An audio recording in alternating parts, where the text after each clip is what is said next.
चलिएगा, आज हम आगे पढ़ेंगे साझेदारी संलेख। देखिएगा, पिछले अध्याय में हम लोगों ने साझेदारी की परिभाषा, साझेदारी का अर्थ और साझेदारी की विशेषता हम कर चुके हैं। तो आगे पढ़ेंगे साझेदारी संलेख, जिसे बोलते हैं इंग्लिश में पार्टनरशिप डीड। देखिएगा, पार्टनरशिप डीड होती क्या है। साझेदारी स्थापित करने के लिए ठहराव का होना आवश्यक है। सही बात है, जब साझेदारी स्थापित करते हैं तो एग्रीमेंट होना आवश्यक है। साझेदारों द्वारा आपस में तय किए गए नियम या शर्त मौखिक अथवा लिखित हो सकते हैं, यानी कि जो भी रूल बनाए गए हैं पार्टनरशिप के अंदर कौन किस तरह से करेगा, वो लिखित या मौखिक यानी कि ओरल और रिटन दोनों तरीके से हो सकते हैं।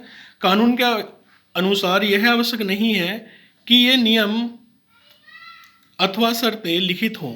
ऐसा कोई रूल नहीं होता कानून के द्वारा कि ये नियम लिखित हों, किंतु भविष्य में झगड़े से बचने के लिए जहाँ तक संभव हो इनको लिख दिया जाना चाहिए। यानी कि हम क्या करें, हो सकता है पार्टनर में आगे चल के ना बने तो दोनों के बीच झगड़ा हो, तो उसके लिए हम क्या कर लेते, तो लिख लिया जाना चाहिए। और इस लिखित प्रपत्र को साझेदारी संलेख कहा जाता है।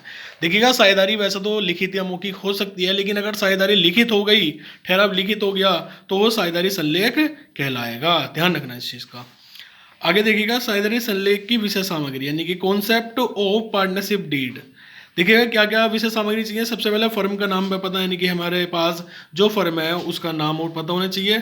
साझेदारों के नाम पे पता, किस किस नाम के साझेदार साझेदारी कर रहे हैं, उनका एड्रेस और उनका नेम दोनों होना चाहिए। साझेदारी व्यवसाय की प्रकृति, यानी किस प्रकार का नेचर का, किस नेचर का बिजनेस है, वो पता होनी चाहिए।